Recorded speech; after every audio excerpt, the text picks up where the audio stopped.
talk about medicine right up front, health, living, innovation, various topics that are of use and of importance to us on a day-to-day basis are going to be taken up by people who understand their essence, their future, and especially what's next in it.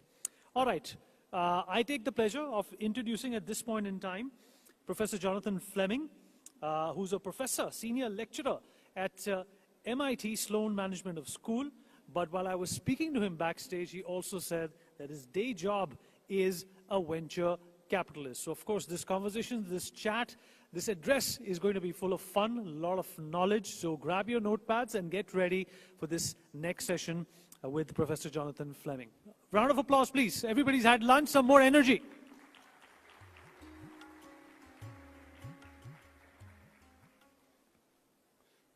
So one of the first rules that you're given if you are somebody who speaks at conferences is don't be the first speaker after lunch.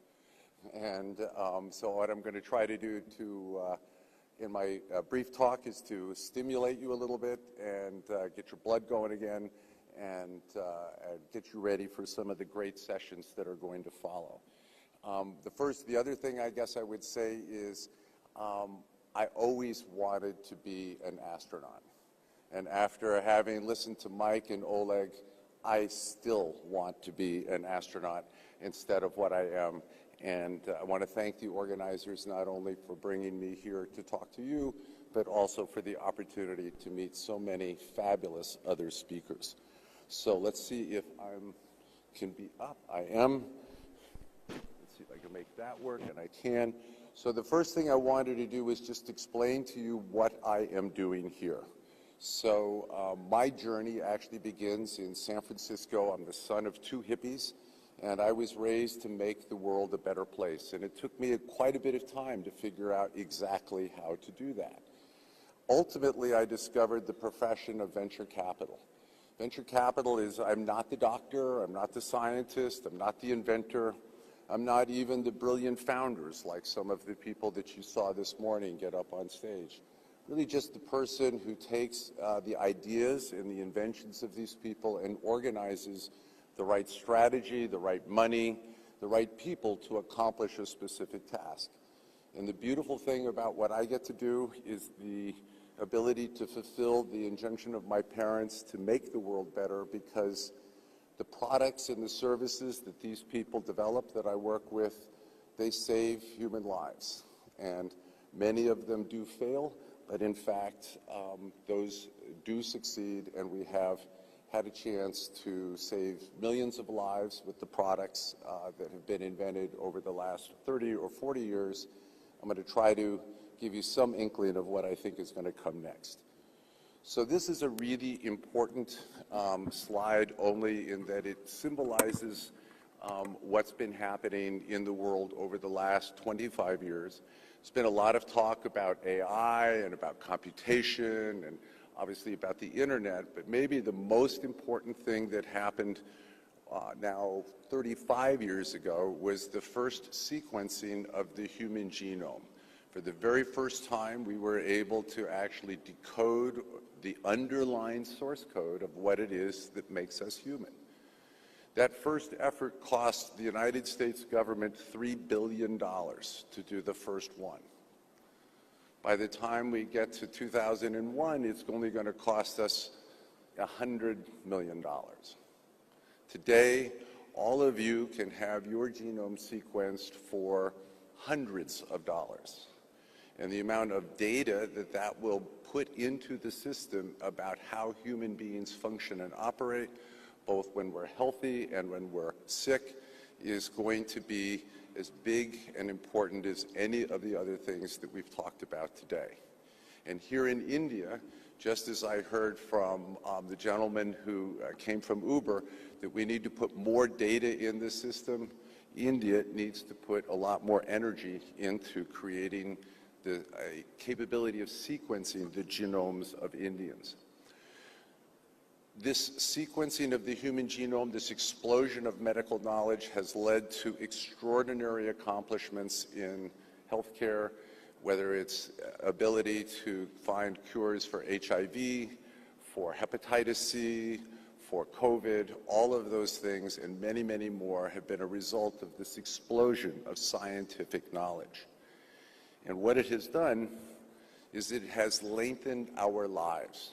When I came into this world, the average life expectancy for a boy like me, born in the 50s in the United States, was about 65 to 67 years of age. If that had stayed true, I would no longer be here by now. Instead, this explosion of scientific and medical knowledge has added 20 years on average, not just to my life, but to everyone's, because what this chart shows is that indeed this life expectancy increase is something that is happening all over the world. And my point to you today is that we can continue to add to that. We can actually add more additional years and decades to people's lives, even people alive today, and we don't have to invent any breakthrough new medicines to do it. The first thing that we have to do is that we just have to be able to use the medicines that we have today more effectively, to find the right medicine at the right time for the right patient. The second thing we have to do is take the medicines that we have and make sure they get out into the world so that the entire global population of the Earth can benefit from these advances and not just the people in the developed world. We need to focus a lot more on the prevention of disease. The cheapest way to prevent a disease or to cure a disease is not have it to occur in the first place. We need to focus a lot on getting humans to take better care of themselves. This is a field called behavioral health. Good luck with that.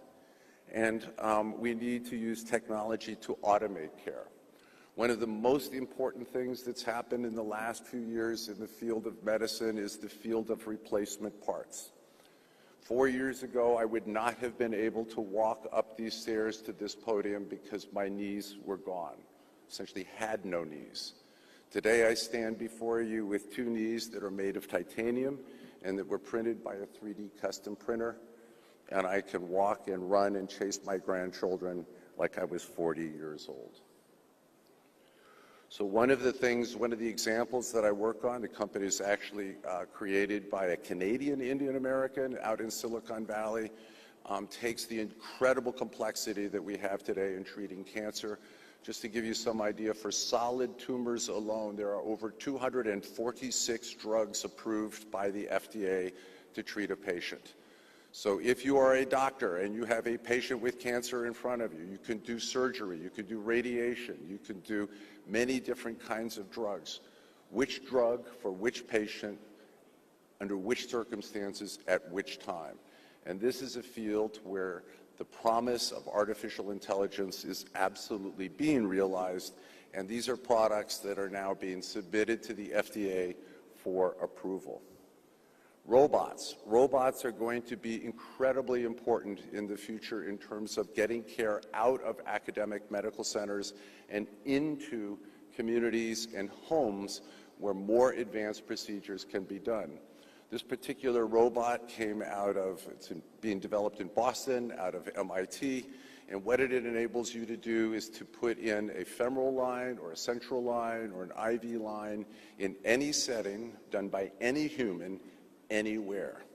I myself, not a healthcare worker, have put a line into in this case it was a cadaver, using this robot.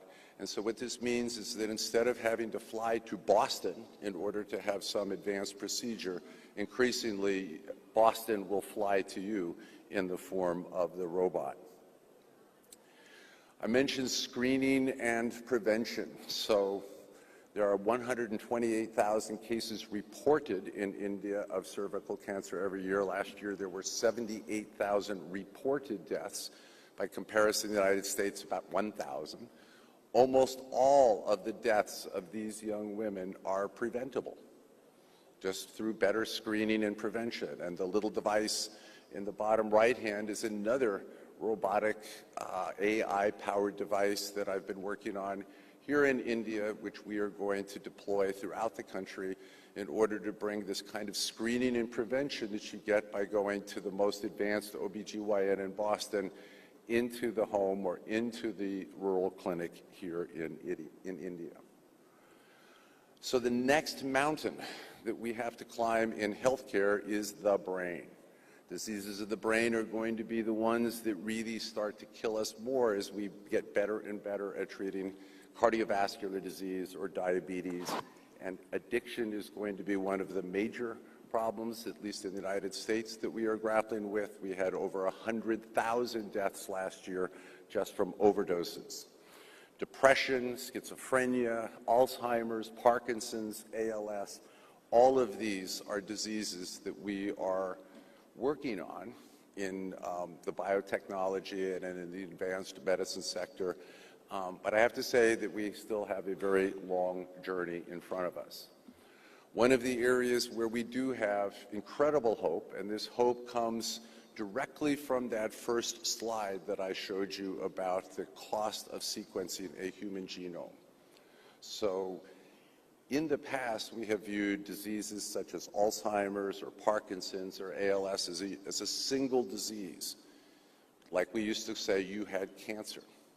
Today, if a young woman presents to a doctor, we don't say that she has cancer. We would say that she has a lesion in her breast characterized by the following genomic signature, and we would qualify it and specify it in a number of important ways. And today, there are 9 primary different treatment paths to treat breast cancer. So when I was 6 years old, my mother passed away from metastatic breast cancer. If she got that diagnosis today, she would have a 93% chance, not just of being treated, but a complete cure.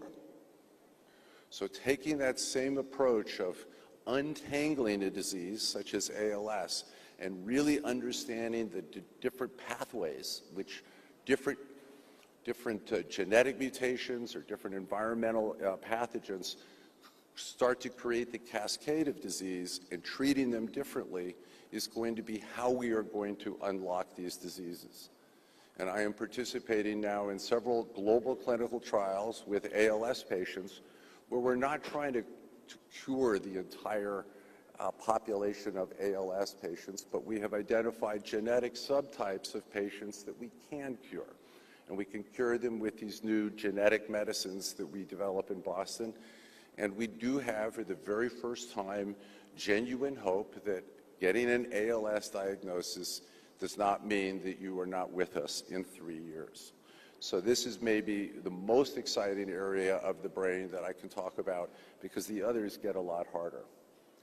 Behavioral health is one of the hot topics in the United States. It's pretty much hard to go to any kind of healthcare conference or where people are talking about either the challenges in the healthcare system in the United States or things that people are working on. But we really do have, as humans, a need to grapple with the wiring of our brain and how it leads us into these addictions. So whether it is smoking or alcohol, whether it is drugs, whether it is gambling, something that is now legal in the United States, and we have a growing problem with addiction, or our addiction to our phones, which I also think have a very deleterious effect on your brain, all of these come under the rubric of behavioral health. And you are now seeing in the United States dedicated centers and communities that do nothing but treat these 5 things. People walk in with these addiction problems and try to get them treated.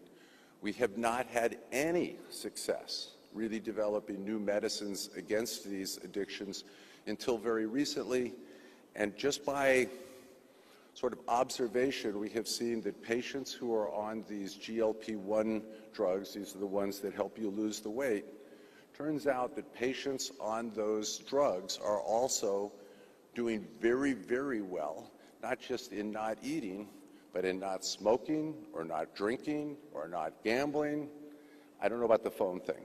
But the point is that there is now also some hope in a new medicine that is coming onto the market in these Ozempic and Wegovy meds and their competitors that I think is going to be very powerful.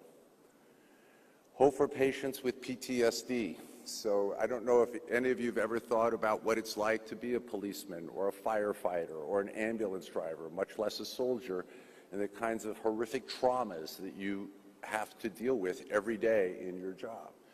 But those people get profoundly damaged. They have very bad PTSD, and until recently, there has not been any good way to treat them. Fortunately, and most of this work is actually being done in Canada, as opposed to the United States, there's now very carefully done clinical studies where we can show the benefits of psychedelics in helping patients who have profound disabilities from their trauma, from their PTSD, and their ability to return back to the workforce. The statistics in Canada are amazing in terms of their ability to return firefighters and policemen and soldiers back to the workforce as normal functioning people again, because they were able somehow to deal with this trauma in a way that they could manage it going forward. So just in conclusion, I know whether I'm involved with it as a venture capitalist or not, that we are going to continue to add years to our lives, and that it's certainly routine in my community to have people living into their 90s. It will soon be very routine for people to be living into their 100s. But let us all remember that a long life is not necessarily a happy life. And what are you going to do with all of this extra time that you have been given?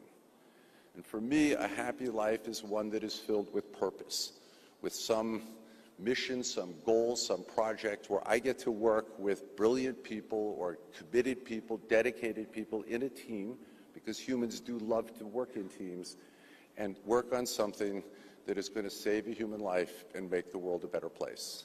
I hope all of you here at NXT make the connections, to form the collaborations, to start those projects in each of these areas that we so desperately need new medicines. Thank you for your attention.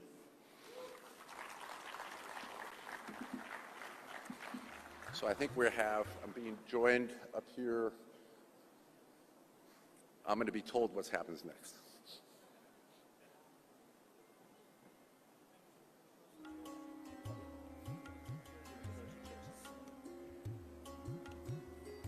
Thank you, sir, for that amazing session, and that, some of the things that you told us are completely groundbreaking and startling in terms of how simple and profound they are. Can I please request the arrangement team to put up 3 chairs? All right, at this point in time, Professor Jonathan Fleming continues to be with us.